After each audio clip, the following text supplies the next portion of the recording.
Hey everyone, this is MNL2, and today in this video, I want to take a look at a few of the roller coasters that reside at Six Flags Discovery Kingdom and find out which roller coasters are going to deliver the most intense experiences. For the purposes of this video, I will not be including every single coaster at the park in this list because some of the smaller coasters don't exactly have any intense moments. Also, when I refer to intensity or an intense moment, I mostly interpret it as having a feeling of sheer speed, considerable positive G-forces, or moments that make you feel like you're going to be ripped apart from the ride. Another thing, keep in mind that this list does not reflect how much I like each ride or how I rank them overall in the park. This list is simply based on which coasters I find to be the most intense. One more thing, if you find yourself enjoying any of my videos or find them interesting, informative, or entertaining in any way, then please feel free to like the video below to help out the channel and to help me to keep providing good content for your enjoyment. Thank you. So barely making this list, the Flash Vertical Velocity is actually my favorite roller coaster overall at Six Flags Discovery Kingdom. Sorry, Joker. I've been rethinking it, and the hang time on Flash V2 is just so godly. Like, best hang time ever. Like better than Full Throttles, better than Superman Ultimate Flights, better than the Larson Super Loops. Anyways, this is a list based on intensity, and Flash Vertical Velocity just isn't a super intense coaster in comparison to some other rides in the park. You won't be pulling very many positive Gs on this ride, and the ride won't be trying to violently eject you. Though you do get some pretty decent snap going full speed into that Heartline roll on the second forwards launch. So that being said, even though this roller coaster delivers the best hang time I've ever experienced, it won't be providing the most intense experience overall. However, I do find it to be just a little bit more intense than the park's Vekoma Boomerang, mainly because the sheer speed going through the station on the Flash just feels superior than on Boomerang. That, and going through the Heartline roll backwards is also a wild sensation, especially in the front row. The Joker is the park's RMC hybrid, and similarly to pretty much all RMC hybrids, this roller coaster was designed for airtime. Now, I do want to get one thing straight. Joker is like the smallest RMC, meaning it isn't going to be as fast or as long as some of the other RMCs out there. However, I do find it to be somewhat aggressive. Nowhere near as aggressive as Railblazer, but they tried their hardest. A few moments that I want to highlight are the first drop, because in the back, not only do you get snapped over regularly, but you twist to the right as well, creating an insane double snapping sensation. The step up under flip inverted roll, hang on, am I reading this right? Okay, yeah.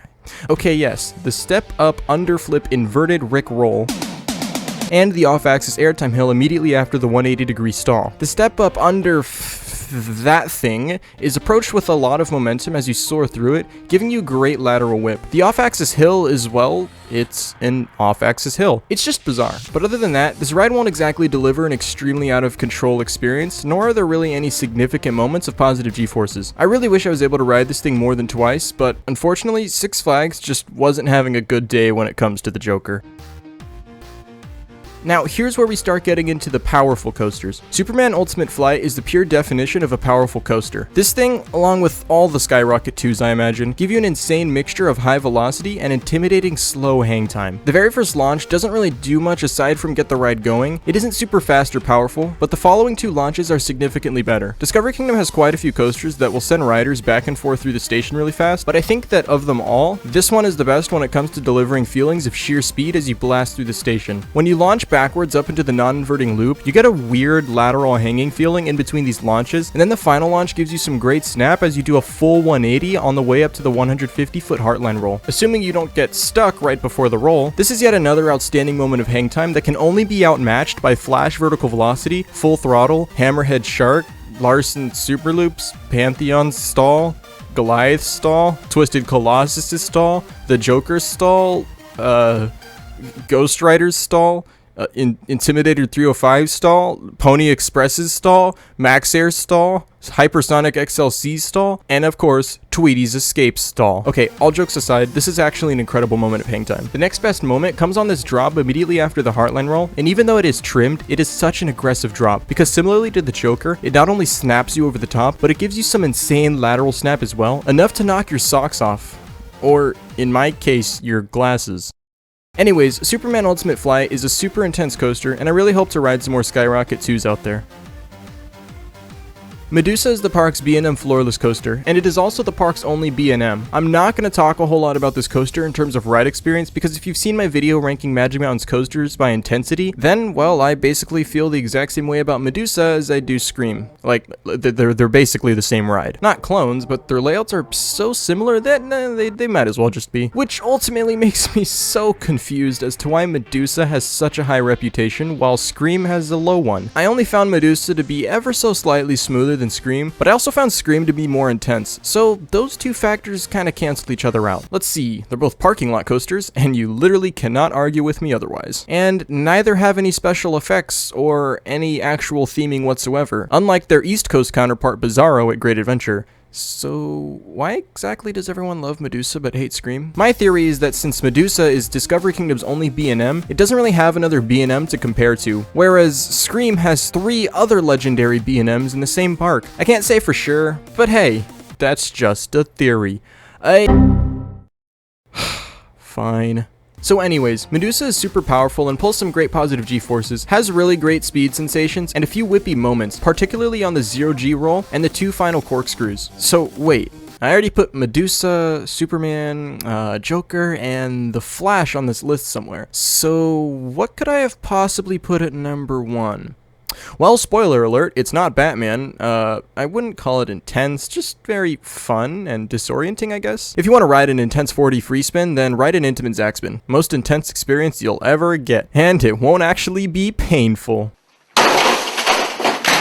Anyways, I believe that the most intense roller coaster at Six Flags Discovery Kingdom is... Wait, hang on, hear me out here. Okay, no, stop, bad. Yeah, there you, that's right, there you go, come on, get rid of it. Yeah, that's what I thought. No, wait. Kong is the park's Vekoma SLC, an extremely infamous cloned coaster model. These things are notorious for being extremely rough, uncomfortable, painful, or unbearable. However, I completely, somewhat, sort of disagree. Okay, fine. They are rough. But are they painful? No. Are they uncomfortable? No. Are they unbearable? The sun is a deadly laser. What? That doesn't even make sense. Never mind. My point is, these things are extremely underrated and receive too much hate. Look, if you genuinely dislike this ride because you have personally gone and ridden it and hated it, then I respect your opinions that you truthfully and honestly developed for yourself. But if you were one to go around watching some other famous coaster influencers and basing your opinion off of theirs, then please stop. Like, seriously, there are so many people out there who will judge or form an opinion on something strictly based on popular opinion. I know for a fact that not every single person who makes fun of Vekoma SLCs for being the worst thing ever or whatever have actually gone out, ridden one, and genuinely thought that it was the worst thing ever. Sure, some of you have, and that's fine. But if you've never ever ridden one, then please don't go around saying, oh, Coaster69 420 said that he hates Vekoma SLCs and that they all suck, so therefore I also think that Vekoma SLCs suck and are horrible in every possible way. Now where's my RMC? Like, you can make your own opinions. You don't have to always hop on the bandwagon, and you don't gotta be a sheep. It's okay to have unpopular, controversial opinions, as long as you are being genuinely honest. You see that, Kong? I got you. I will go to the ends of this earth to defend you, along with all the other unpopular coasters out there. In fact, I'm teaming up with Kong, Scream, Green Lantern First Flight, and the Big Apple Coaster, and we'll show the world some real pain. Together, we are the Scream Lantern Coaster. First Kong. Yes. Anyways, I should probably actually talk about the coaster here. Kong, like all other Vekoma SLCs, have a plethora of elements that pull some insane positive G-forces, some extreme feelings of sheer speed as you whiz through all of those leg chopper moments, and this thing has the best possible pacing. It really feels like it's trying to tear you from the ride, especially the signature rollover, and double especially the 2 back-to-back inline twists. Seriously, that is such a powerful moment, and I find it to be extremely underrated. From start to finish, this coaster is brutally intense, and though it ain't gonna be a butter smooth experience, and just like X2, even though it's rough, I find it to be an incredibly intense coaster, and in my personal opinion, the most intense coaster that you can ride at Six Flags Discovery Kingdom. I am genuinely looking forward to riding Mind Eraser at Six Flags America. Anyways, assuming that you haven't flooded me with hate comments, dislikes, or attempts to cancel me on Twitter, I hope you guys enjoyed the video. Now I'd like to remind you that even though I am often sarcastic and can't take anything seriously, these are my legitimate, genuine rankings of the roller coasters at Six Flags Discovery Kingdom in terms of intensity. In case you've forgotten, this list was solely based on just intensity and not the overall experience, because Kong is not my favorite coaster at the park. That title belongs to Flash V2. Sorry, Joker. And just to hit you with one final controversial opinion, welp, here we go. Now, this is really gonna get me canceled. So with all that said and done, I'll see you guys in the next video. Goodbye.